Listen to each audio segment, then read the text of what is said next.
All right, man, we back.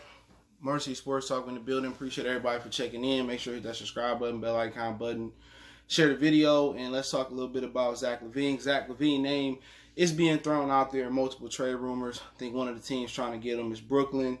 Why not the Pistons go after him? I think Zach LaVine is right on the cusp of being an all-star, and I think he got superstar potential.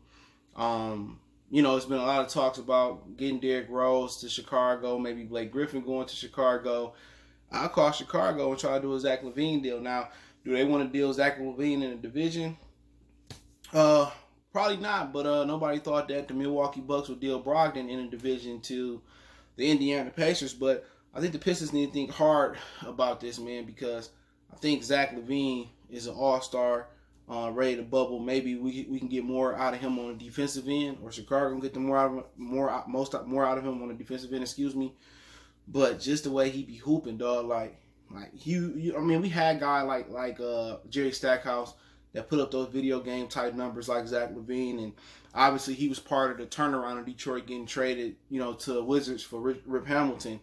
But the talent is something you can't ignore, especially if you're thinking about getting Anthony Edwards. Or if you're thinking about pulling in Anthony Edwards here, you got to ask yourself, we get in position to get Edwards.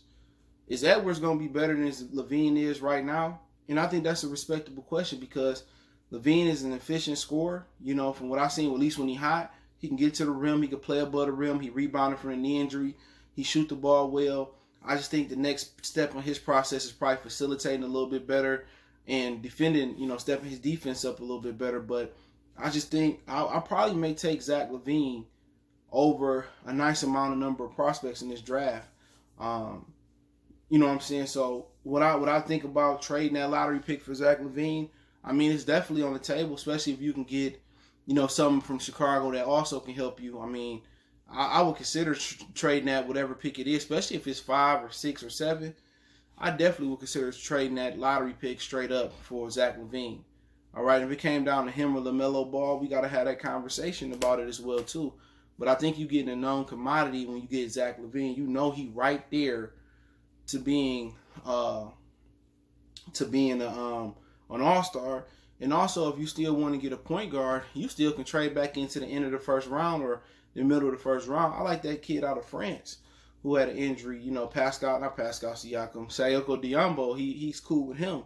So you can always trade back and get you a point guard. You might can trade back into the end of the lottery and get the Maxey kid out of Kentucky if you think you could turn him into a guard. But just think it's a conversation they should have. It's most likely probably Chicago doesn't want to trade them in a division. But if they can get good draft compensation, and then you still got chips to play with, If Golden State kind of fall outside that, whatever range they're looking to get, let's say they fall outside the top 3, maybe you can put a deal on the table where you could trade Rose or you could trade Luke Kennard or something of that nature and package them up, to Golden State and get their pick. You might have to trade a future pick, but it all depends on, what the Pistons are looking for. We know we need point guard help. Zach LaVine can kind of be like a little point guard, but his facilitation is not there yet. You know what I'm saying? You just worried about him defensively, but if you keep Wood and you keep Diambo, I think they both going to be 2 defensive specialists out there as well too.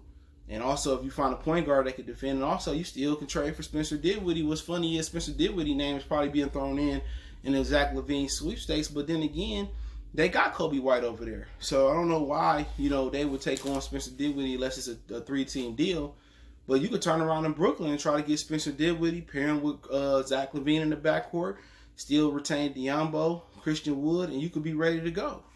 You know what I'm saying? You probably still have Blake Griffin on the team. So at the end of the day, that'd be a quick rebuild. And that's kind of not what we're looking for. But then again, Spencer Dinwiddie is 26, 27. Zach LaVine is 24, 25.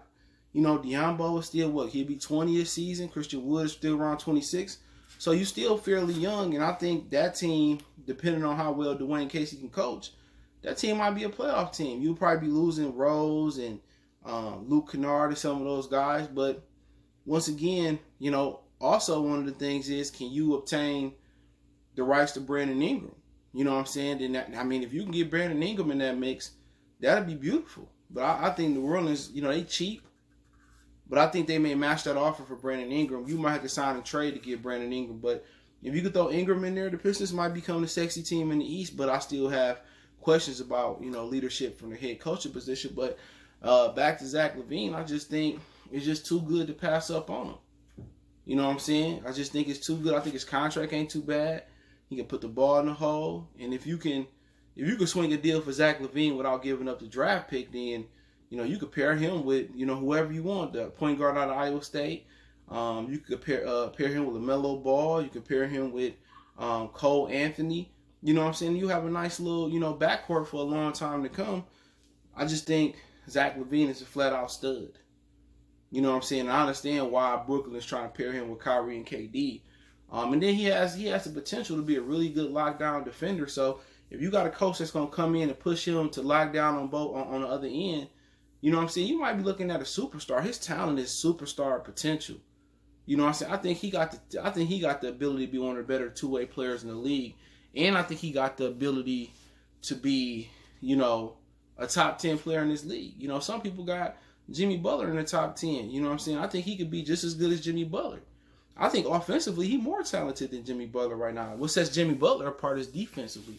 Paul George defensively. So if LaVine can lock down on defense and focus on defense and, somebody get the most out of him defensively, you might be getting one of the bigger steals in NBA history. So, I know a lot of people may not like Zach LaVine, or they may not watch Chicago, but the kid got it. The handles, the shot, getting to the bucket. I take him over Anthony Edwards all day. I don't think Anthony Edwards is going to be half as good as Zach LaVine. I could be wrong.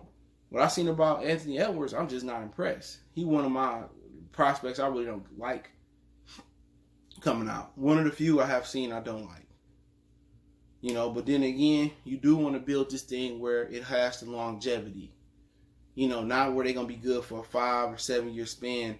You're trying to build something where they're going to be good for the next 10 years, make it run. So the flip side of that is if you use a draft pick and you don't want Zach LaVine, pick gonna come in 19, 20 years old. Next year you get another 19, 20-year-old guy. And you can sustain longevity. With LaVine and some of these other dudes, they already got 3 or 4 years in the league. They already got 3 or 4 years in the league. So they're not so young. But then again, a lot of players going to go through that Zach LaVine process as well, too. They're not going to show up and be an all-star the next year like Kobe or LeBron or something like that. It's going to take them 2 or 3 years, 4 years to get where kind of like Zach LaVine is at to really do that. So, in actuality, you can go get veterans like Dinwiddie and Zach LaVine, and you can kind of accelerate the process, and the Pistons can be good right now. But then again, it's a gelling process, the coaching process. But you really want to build it with younger guys. This is what the rebuild is about. You're not trying to recreate the storm of Rip, Chauncey, Ben, and Rasheed and get some veteran guys and a few guys, rookies like Tayshaun Prince, who was a 4-year starter at Kentucky, and your window is shorter. You want that large window that Oklahoma City Thunder had, which it could continue to be large if they weren't cheap and paid James Harden. So, at the end of the day, I'm all with trading Zach LaVine. If you get a certain pick where you can't get a guy you really like LaMelo or the kid from Iowa State or Obi or Wiseman, you get like a 5 or 6 pick, I wouldn't have no problem flipping that pick over to Chicago for Zach LaVine. I know a lot of people are not going to agree with me on this, but I just think Zach LaVine is a flat-out stud. We got the cap room to take him on. I would do it, and then I would try to flip something. If I get back in the first round, or I'll try to flip something to get Spencer Dinwiddie from the Brooklyn Nets, but that's just what I would do. All right. Also, you can flip something to Golden State to try to get their pick and still come out with LaVine and another point guard. And also, they also it's rumors that they're going to announce a combine for select NBA prospects to come in and work out in an area they really don't have any set time or period or venue yet. I don't believe, but there will be something of a makeshift combine in the NBA. So I'm not sure if they're going to televise that on NBA TV, how they're going to do all that and keep everybody safe in the testing, but they are planning on the NBA Combine. So NBA season is about to start pretty soon. I think it's July 30th. What is today? 27th, I believe it is. So we got a few more days. They've been doing the little scrimmages and stuff. So let me know what you guys think about possibly bringing Zach LaVine to the D for a lottery pick or trading a few players over there. I know I seen in publication was a Detroit Power saying the new regime shouldn't give up on Luke Kennard. Shit. it's over, dude. Luke Kennard, man, anytime you got knee issues at 23, 24 years old, that's all she wrote, right? He gonna be a bench player. He gonna be like Vinny or something. That ain't bad to be Vinny, Lou, Jamal. But hey, let me know what you guys think. Check out our Detroit Piston Talk playlist for more videos like this. Don't forget we on Facebook, Instagram, Twitter. You can reach out if you got business, question, inquiry, sponsorship, video requests. Keep sharing the videos. Appreciate the love, support. Don't forget checking out the channel out, Goodfellas Sports TV, right here on YouTube. For more sports, music, news, and entertainment. We go.